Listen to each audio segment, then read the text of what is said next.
What up, bros? Welcome back to Throwin Hands. This is more of a laid back episode. It's pretty much just gonna be a discussion of the weekend's festivities with the boxing and the MMA card going on. Daniel, how you doing? Doing great, man. I'm happy to be here. Happy to just kind of talk about everything going on in combat sports. I know we talk a lot about UFC on here, but when there's something to talk about elsewhere in combat sports, we want to talk about it, and that's kind of what we're going to get into here. But there's plenty of news going on. There's fights getting made, fights getting called off. This has just been a really big week. It feels like in all of combat sports, not just UFC, not just in MMA. So this seems like a pretty good time to break all of that down. Definitely. So we're just gonna skim over a few fights regarding UFC. So Gina Mazany, great, great debut against Rachel Ostovich. I have my opinions on her when it comes to her being in the UFC, but she showed out. What were your thoughts on this one? Yeah, like you said, just an outstanding start for her. Third round knockout, came in as the favorite, but not by a lot. Ostovich was a plus 160 underdog coming into this, so this was almost even odds. But like you said, a strong start, a strong debut for somebody really kind of trying to get her feet wet in the UFC, still figure out where she stands as far as where on the hierarchy of that women's flyweight division they can find her. Yeah, for sure. And well, I think Gina Mazzy's going to get a solid prospect coming up next. She really showed out with that body kick, and I think Dana White liked that a lot. But let's talk about Ostovich for a second. I don't really know where she belongs. I don't think she can wrestle kind of, but in her introduction they say she's a boxer, but she doesn't show much. And when she punches, it doesn't seem like she has much power behind it. So I think a move to Bellator could actually be pretty beneficial for her. What do you have to say?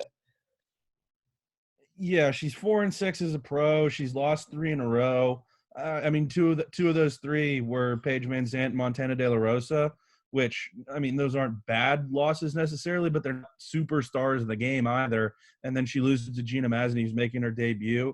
I think it would make sense to see her get moved to Bella or get moved out of the UFC, I should say, cut from the roster, moved to Bellator or somewhere else. She's coming off a USADA suspension as well that was 8 months when she tested positive for Osterine back in January. So that combined with losing three fights in a row, I have a feeling we're not going to see her around in the UFC much longer.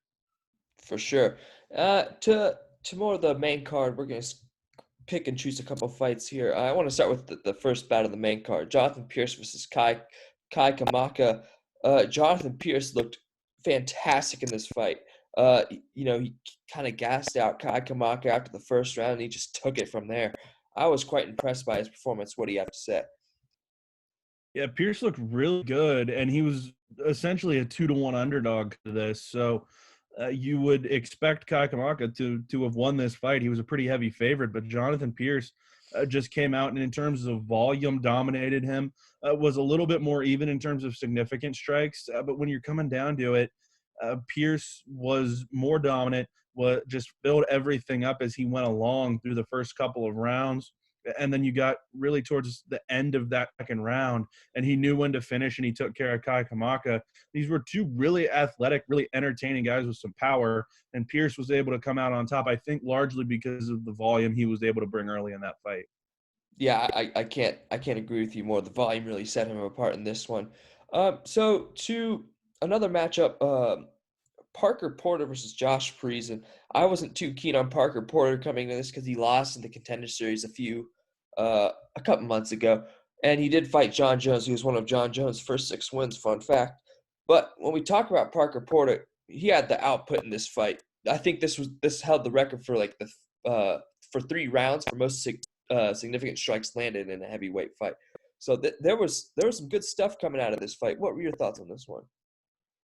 I mean, these were let's say what this was. This was just two beefy dudes going out there and throwing hands at each other until one of them fell down, and it just turned out that none of them fell down, and it went to a decision.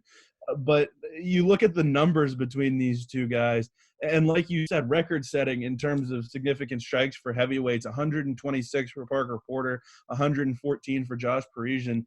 That comes out in total to, if my quick math is correct, 240 total significant strikes landed in this fight, which is absolutely ridiculous. Both of them landing over 100 significant strikes apiece, as I said.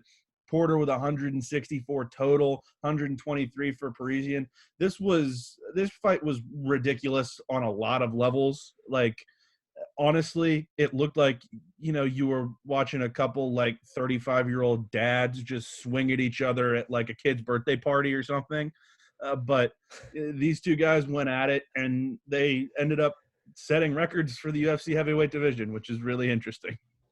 Yeah, so good on them. I hope they got some type of bonus each for that record-setting performance, but we haven't heard anything. All right, to the co-main event: Miguel Baeza versus Takashi Sato. Baeza really just controlled the fight through and through. There's really nothing much else to say here besides that. Uh, had one takedown, and then he just pretty much finished the fight with his triangle. There's not too much to talk about here, except a very impressive performance by Carmel Thunder. Yeah, it was a very solid performance, like you said. Very clean, very clinical. Get in, get out, and finish Takashi Sato when he had the opportunity. These guys were both very efficient. Sato only landed 15 strikes, but all of them were significant. And then Baeza landed 43, and 40 of them were significant. So these were two guys that were throwing some pretty heavy shots at each other. It was just Baeza knew when to get it done. Definitely.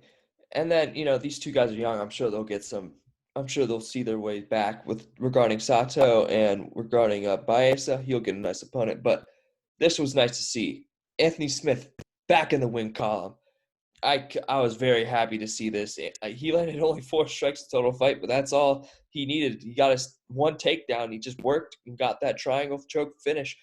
I don't think Anthony Smith can be more pleased than what he is, to be honest. I mean, back in the win column after 2 losses. What do you have to say about this one? Yeah, this fight was Anthony Smith doing Anthony Smith things. Like you said, one takedown and just kind of grinded it out from there. Devin Clark landed 27 strikes, which in 2.5 minutes against Anthony Smith is pretty freaking good, especially since he was on his back or flattened out on his stomach most of the time. But Anthony Smith, like I said, he did Anthony Smith things. He did exactly what he needed to win in this fight. He got back on track. And obviously his attitude coming out of this fight, much better than what we've seen from him in recent weeks and recent months, really. I think this could potentially, with it being such an emphatic win and such an emotional win, really get him back on track towards the contendership. It looked like he was starting to get into the market for. Definitely. I think it'll be a little while till his next fight, in my opinion, because the top of the heavyweight division is kind of matched up. Light heavyweight rather is kind of matched up already. So I think he has to wait and see what transpires in the next few months. What do you have to say about that?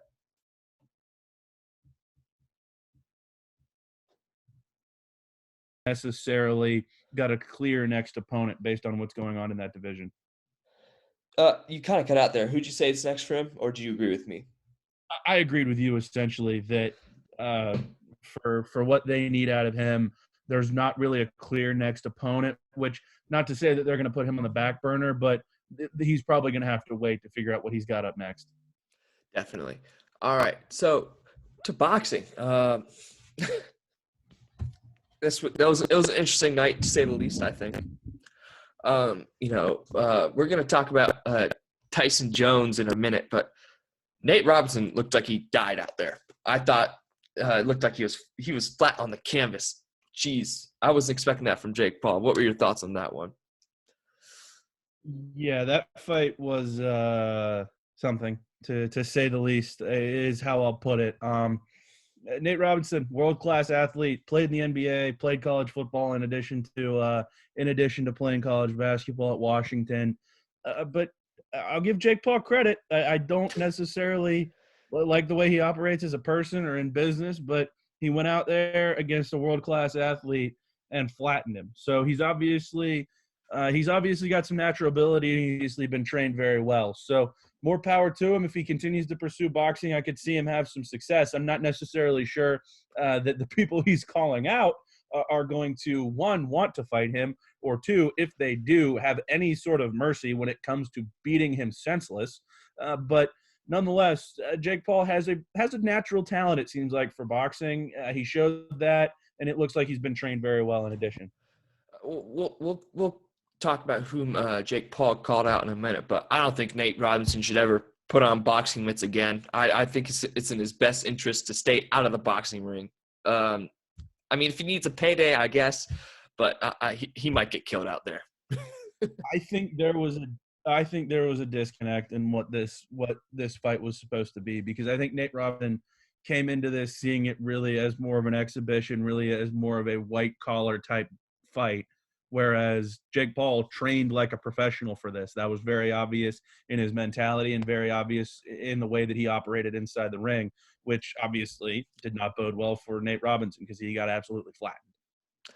Absolutely. So let's talk about whom Jake Paul called out. I'm gonna pull up whom he said on Instagram because he had an Instagram post about it. Um, his list is concerning. I fear for his health if any of this happens. For the most part, let's start with the first one.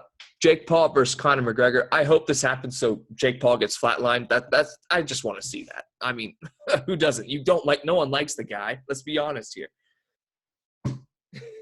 Yeah, that if that fight happens, I will just be entertained because it will involve Jake Paul getting knocked cold within like 45 seconds because Conor McGregor's trained his entire life for this, and Jake Paul has 2 professional fights, one of which was against a former basketball player. But yeah, I think there's certainly a scenario in which I don't want to say there's certainly a scenario in which that happens, but it would make a ton of money, and we know the things that draw Conor McGregor into fights, and money is one of the biggest ones. I mean, that's an easy couple $1 million for Conor McGregor. And I don't think he even trained. I think he just show up that day and just do his thing. He doesn't have to. He's that good. But anyway, the next one, Jake Paul versus KSI. This is most likely to happen. They've been beefing for years. You know, KSI, about a year and a month ago, 13 months ago, KSI beat Logan Paul. Yeah, I don't think there's much to talk about here. I think this is what's next, I guess. I think that could certainly happen. And I think the further we go into this, I think it would be a professional fight, because the second KSI Logan Paul fight was professional, and Jake Paul, it looks like, wants to continue fighting as a professional. So I think that's something we could certainly see happen, and I think it would be pretty interesting. Yeah. Then he said versus brother Logan. That's not likely. They're 2 completely different weight classes. Logan Paul's a big dude, and yeah, he's not small. And then I think Logan should pursue MMA. To be honest, he was a D1 wrestler at Ohio University, so he could honestly do something. I genuinely think he could do something in MMA. So I think that's who he should call out now. That's what Logan Paul should do. But on to the next one, Dylan Dennis. If you don't know who Dylan Dennis is, that's Conor McGregor's grappling partner, one of the best Brazilian Jiu-Jitsu players in the world, 9-time world champion, if I'm not mistaken. But when we talk about – I think Paul has a chance here, but I think Dylan Dennis has been a combat sports athlete his whole life. I don't think he'd let it happen. Yeah, that's the thing. Dylan Dennis, regardless of what you want to say about his ability to box, I don't know. Daniel Cormier said Jake Paul would beat up Dylan Dennis. But, again, you're looking at a guy that's been a professional for the large portion of his life in Dylan Dennis, taking on Jake Paul, who's got 2 professional fights under his belt, one of which was against a YouTuber and the other of which was against a former professional basketball player who's 5'7". So it just doesn't match up for me. Like I said, Jake Paul's got natural ability and he's been trained very well, but I'm not ready to say that he can take on established combat sports athletes and not get absolutely dominated. Yeah, but I will say this, Dylan Dennis definitely isn't a boxer, but I think not by any means. But not by any means. But I think I will say this, Jake Paul's natural power is nuts. I mean, he knocked down Nate Robinson, 3 times. The last one was a knockout. And the ref honestly should have stopped it after the first one because he really didn't get up within 10 seconds of that first knockdown. So, his power's nuts. I will give him that. And then the last one, I would pay good money to watch this happen. Jake Paul versus Ben Askren. I'm opening up my wallet for this one. I would pay really good money to see this fight because I think Ben Askren wants it. What are your thoughts on this? I'd love to see that happen. We've gotten reports that Ben Askren, after having that hip surgery, is kind of I wouldn't say ready to be back into MMA and into combat sports, but the reports have been he's starting to warm up to it again, which I think that would be really interesting. And Ben Askren is obviously one of the most entertaining guys in combat sports. And then you've got somebody with a personality like Jake Paul. I'd love to see it. Well, here's the thing. Ben Askren, Jake Paul caught him out, and Ben Askren's like, I'm a world class athlete. You're not. But people are like, oh, Ben Askren wrestles. But let's be honest here. He's never had to use anything besides his wrestling in his whole career. So we don't know what his striking is like, really. I think Yeah. if he put in the work, I think he'd beat Jake Paul handily. Yeah. Uh, I mean, I'm sure you agree with that. Yeah, absolutely. And then I don't know. I want to see Jake Paul was a state qualifier in Ohio for wrestling, if I'm not mistaken. So I'd like to see him wrestle. And I mean, Ben Askren he's the Habib of the welterweight division. People don't realize how good he was before the UFC because he wasn't brought in his prime. So I don't know. I'm just rambling. But anyway, let's talk about the main event of the evening: Mike Tyson versus Roy Jones Jr. This is why I like boxing, but I hate it at the same time. This was not a draw. Tyson clearly won this fight. He almost doubled the output of Roy Jones Jr. What were your thoughts on this one? Yeah, Mike Tyson won this fight. Honestly, just Roy Jones Jr. Just gassed out as it went along, and these are two guys obviously past their primes, have been retired, but like you said, Mike Tyson won this fight. Roy Jones did not necessarily look good either. He's a guy that obviously had plenty of health issues when it came to his retirement, but yeah, this was just a rough look, honestly, for both guys. Not necessarily for both guys, because Mike Tyson did look good, but the judging in this fight was entirely questionable, and it's it's not a great look overall. One, that Mike Tyson didn't win this fight outright, and two, that Roy Jones, who is the younger man and has fought more recently, uh, legitimately was gassing out so easily against Mike Tyson. And that was in part due to the body shots that Mike Tyson was throwing the whole fight. I think that was the whole strategy because I think Tyson knew that a smaller, taller, longer guy would beat him in the speed realm. But if Tyson gassed him out, obviously that wouldn't be a factor. So this is why people have a tough time watching boxing because Tyson clearly won the fight, but he didn't win the fight. So if boxing wants to get any more traction, I think they just got to start making good decisions. So news. Let's talk about some news. What do you got? Well, there's a whole lot happening. It seems like seemingly all at once. First of all, Leon Edwards Khamzat Chimaev main event is off for the 19th of December. Leon Edwards with a positive test for COVID-19. Apparently, it was a real bad case where he lost 12 pounds in 4 days and was in real rough shape. So Leon Edwards Khamzat Chimaev is off for December 19th. Again, we hope and pray that Leon Edwards is okay. He's on the backside of this and he's recovering. So we hope and pray that he gets back to full health and that we can see this fight at some point. It seems like we've been waiting forever to see Leon Edwards fight, and just another one gets pushed back here. You know, what I'd like to see.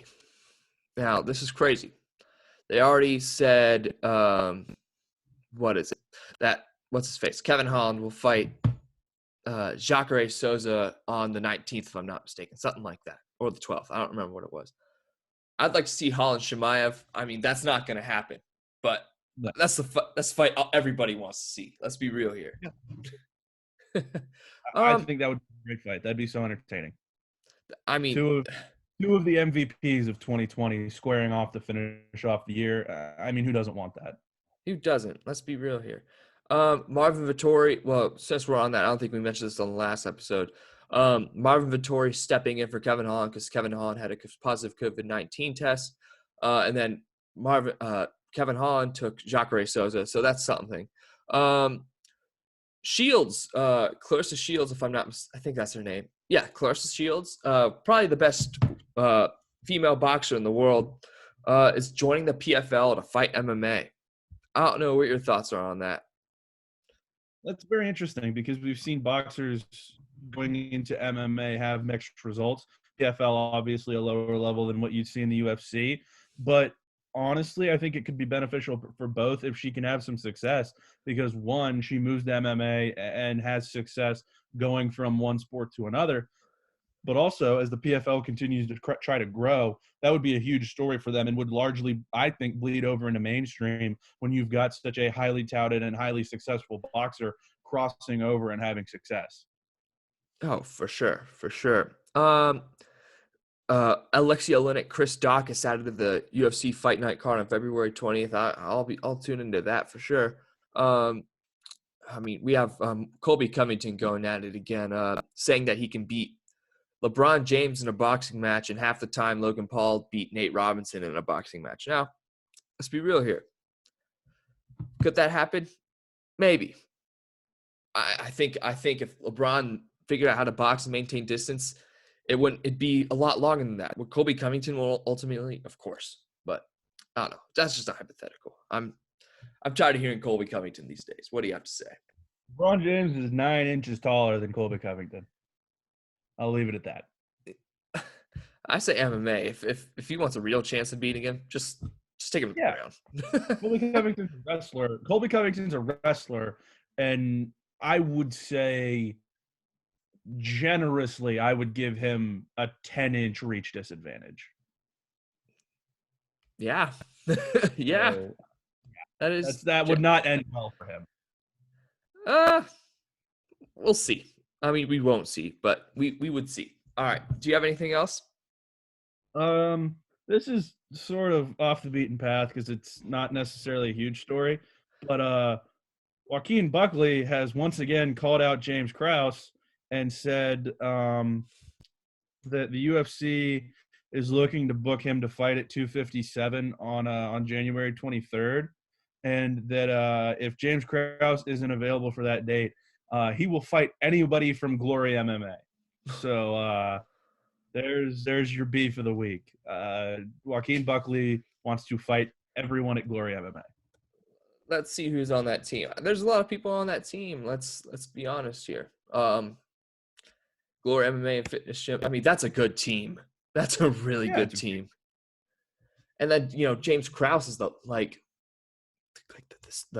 god of that team. Like he's the reason they're all so good. James Krause is fantastic. Yeah, I mean Jason Witt, Tim Elliott. I mean he's obviously not going to fight these people. Megan Anderson. Like that's a lot of good people I've just listed in, and the list just keeps going. So yeah, exactly. That's all I got. What? Anything else? Well, I think we would be remiss if we did not discuss the Russian MMA fight that involved a 529-pound man fighting a 139-pound woman. I feel like we need to at least bring that up. We'll bring it up. By TKO. Yeah, no. I'm assuming you've seen this. I've seen it. I saw the whole thing. It was the dumbest thing I've ever seen. I've seen a lot of dumb stuff. I went to an all boys school. I saw a lot of dumb stuff, but that might have been the stupidest thing I've ever seen. Like, let's be real here. He could have just grabbed her and just suffocated her. Yeah, that's yeah, I don't know. So it was several minutes of a 500+ pound man flailing at a much smaller woman with punches that did not land, and then she knocked him out. So take that at face value. I'm sure anybody listening to this has seen this video. It knocked out. I'm just gonna say that right now because I don't. It was. I think it was clearly staged. I think it was clearly staged. I would think. Let's see what Mark Goddard said. He said, "This is what disgrace." What'd you say? Or something. He called it a disgrace or a shame or something. He said, "This is what we're dealing with in 2020. This is what we are fighting against as the parallels and negative connotations are continually drawn. To outsiders and detractors, this is MMA. Shameful, sickening, abysmal. I think he makes a good point. I think if you don't He really does. watch MMA, this is what pops up in your feed. He And does. and then, Ben Askren said, what the WTF is going on in Russia? Yeah, I mean, no, people aren't, I don't know, it's a shame. I wasn't, it was kind of funny to watch, but uh, let's be honest, it was funny to watch, but it's Yeah. not, for people who don't pay attention to MMA, this is what they This is what see. people. Yeah, that's what What people makes it see. unfortunate. That's the problem. So Yeah. All I right. don't know what. I think that's a good place to wrap it up. Yep. I think it is. All right. To all the non-MMA fans out there, I would suggest not taking this video seriously. But anyway, that'll do it for us here. We'll be back to preview Fight Night or Manson versus Vittori. Do you have anything else to add before we leave, or I should we don't. just? I don't. After reliving that fight once again, I think we're ready to move on. Yeah, we'll move on. All right, we'll see you guys for preview Fight Night or Manson versus Vittori.